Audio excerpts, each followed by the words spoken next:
When I was 16, I created my very first startup. Today, I'm 18 years old and it's dead. My name is Jayanth, and this is the story of the past 2 years from August of 2023 to August, technically December of 2025. It was 2 years of ideating, researching, and building a product that really didn't end up working out. However, these 2 years I've learned so much about tech and startups that I wanted to share the most indispensable lessons I've learned. So just as an intro, when I was 16, it was my junior year of high school, I joined this entrepreneurship class, and how it was structured was year 1 was for ideation and validation, and year 2 was for building and launching. So my idea was StuFlo. It was short for student workflow, and it was basically a time management app for students. Now, if you're interested in the specifics, I link below in the description my DECA paper, which is basically my business plan, and a pitch and demo video I have still up. Lesson number 1. Lesson 1. Speed. Speed. There's a reason this is lesson number 1 of Hustlers University, because it's so true. Throughout most of this venture, speed and urgency was really just absent. Part of it is because I adopted the structure of the 2-year curriculum, which was basically from January to May of 2024. It was building the MVP, speaking to potential customers, and building a story. From August to December of 2024, it was legal stuff, more legal stuff, and marketing. And from January to May of 2025, it was solution development and feature testing. So overall, it's not a bad sequence, especially for being a high school class.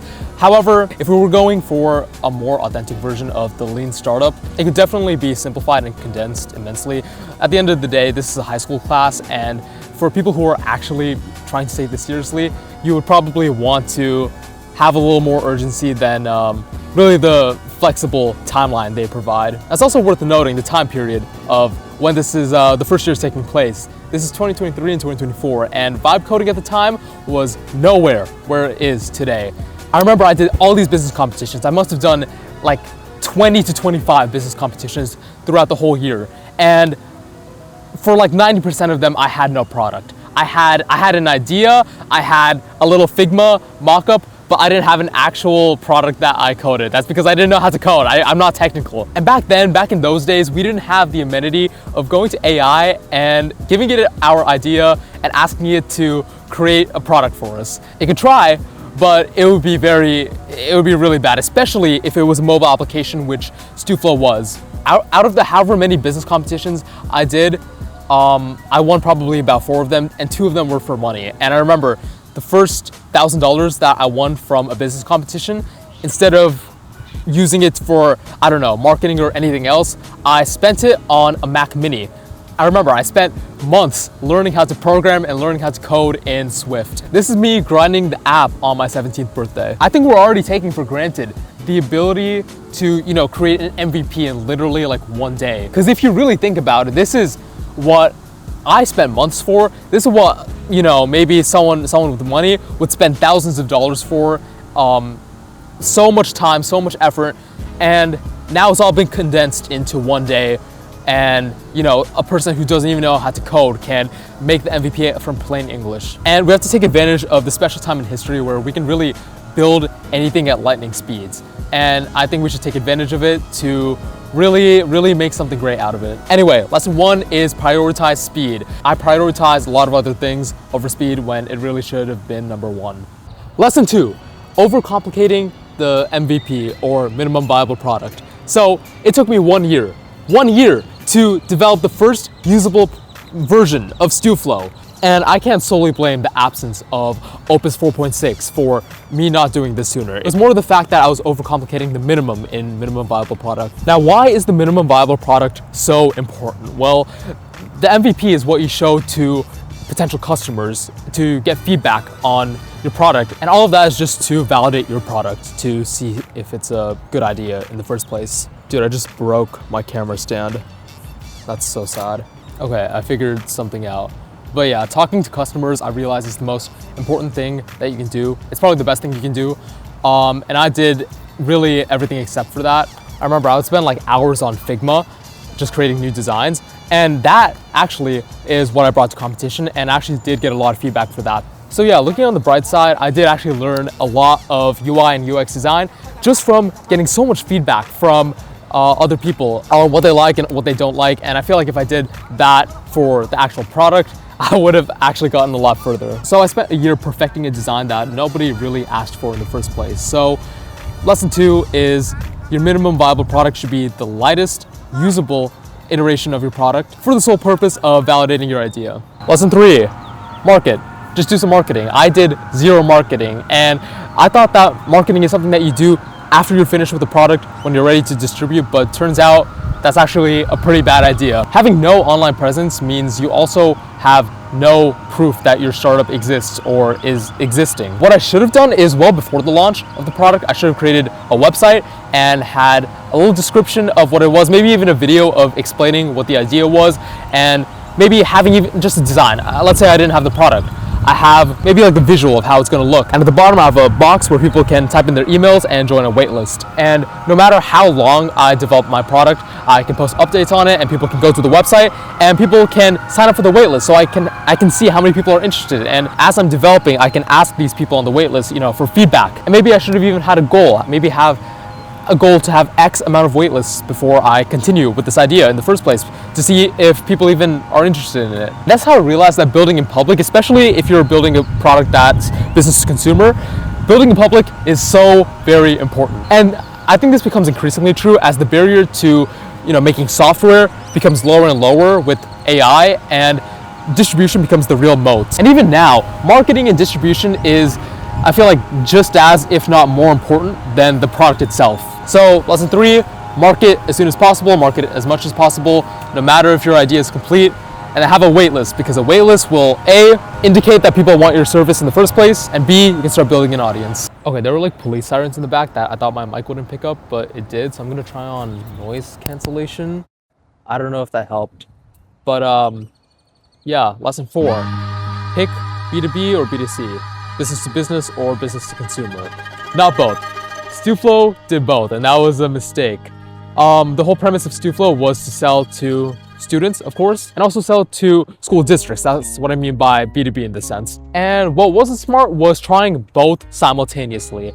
For StuFlo in particular, it would have definitely been smarter to just focus on B2C, just trying to sell it to consumers, meaning students, and market through social media. And then if I wanted to think about doing B2B, selling them to the school districts of those students, then I would already have a user base of those very same students to prove that, okay, these students actually want this product. And what was actually worse is we actually, near the end, we focused exclusively on B2B. We thought, okay, this is the way to get sales. So forget the students. No, let's go to the school districts themselves. My co-founder and I actually interviewed and spoke with a lot of faculty at our school, even the principal. We even ended up talking to the superintendent of the school district that we're at. And all of them gave us really positive feedback and really liked our idea.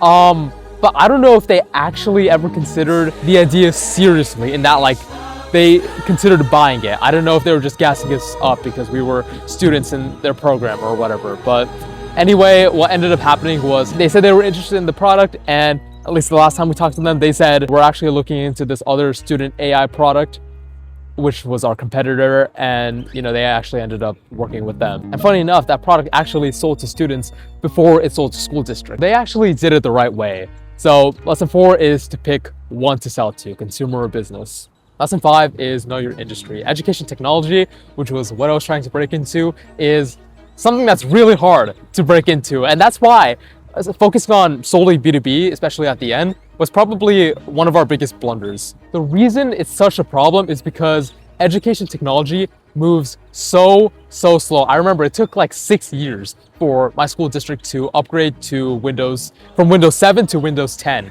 It was ridiculous. And the grade and transcript interface for our school district, it looked archaic. It looked awful. And it was everything was janky, and that should have been our first indication that presenting this new technology to them is not going to be a fast process, if it's even a process at all. Funny enough, our biggest EdTech AI competition in the space happened to have my 5th grade teacher on it. My 5th grade teacher was their head of marketing or whatever, so he mogged me there, and he beat me to it. So it was when our team found out that, like, okay, this actually isn't going to work. The school district is going to buy StuFlo, and we haven't even started on marketing. That's when we kind of decided to just end it there and kill StuFlo. I feel like the only two ways of seeing any progress in industries like these are A, selling to the consumers, and B, having the industry connections. I should have started with the students to begin with. So lesson 5 is for industries that move slow, go B2C first, sell to the consumers, and the businesses will follow. Lesson 6 is about teams. So the first year of the entrepreneurship class, we were assigned to random groups. I was assigned to 2 random people, and the 3 of us were building StuFlo the first year. If you're watching this, hi Jackson, hi Sophia. They were awesome people and incredibly supportive. They helped a lot with the ideation process originally. However, we kind of had different visions for StuFlo as like a broader vision. I really wanted to take it out of the classroom and actually make it a real thing. So the second year we disbanded and I kind of worked on it solo for a little bit. Until this point, I had no technical co-founder. I was doing all of this solo until I brought on another friend, Aditya, and he was technical. He was really good at coding, and we actually crushed out the MVP in a couple months. And we did a bunch more business competitions and we won some, and we actually got invited to the US Capitol to present StuFlo. So it was pretty awesome. This is about the time our college application season was happening too, so we were really locked in. After college apps were done with and submitted, and we were trying to work on StuFlo more to actually get it up off the ground, it's like all of our ardor and our motivation just plummeted and we just never got to work. And it wasn't until that point where I really had to like step back and realize what was happening. No one on our team actually went all in, including and especially me. All the work we did was under the guise of building a resume, and that's lesson 6. At least one person on your team has to go all in. You can't half-ass it and expect it to work out. Lesson 6 is perspective. I said that I didn't go all in, but that was by design. My main goal with StuFlo, truthfully, wasn't for it to be my one-hit wonder way out of the matrix, but for a meaningful business experience that I'll get to take along with me for the future and future ventures. And of course, get into university. And in that regard, I consider it an absolute win. If I could start over and take this seriously, I'll probably take no more than a couple of weeks to develop the MVP and then market for a month straight and get a bunch of waitlists and validate the idea and then probably vibe code the whole thing. However, I don't live with the regrets, and no part of this failure did I consider a waste of time. As a matter of fact, I don't even consider this a failure at all, but instead a pretty epic learning experience, which I'm grateful for and will be grateful for when I do make it. I'm especially grateful for all these lessons I got to learn in the midst of a digital gold rush. It's really windy and I don't have my camera to fall again, but I really do think that this is the digital gold rush. With, I mean, how crazy vibe coding is, I can't even imagine how it's going to be in the next few years, but what I do know is that a lot of people are going to come out of this as winners, and you know, I don't know. One thing I do know for certain is that this is only going to be the first of my many ventures, and I don't know how many it'll take for, you know, one to land, but we'll see. Lesson 7 is that you get as much as you put in. Thank you to Incubator EDU for this incredible program in my high school.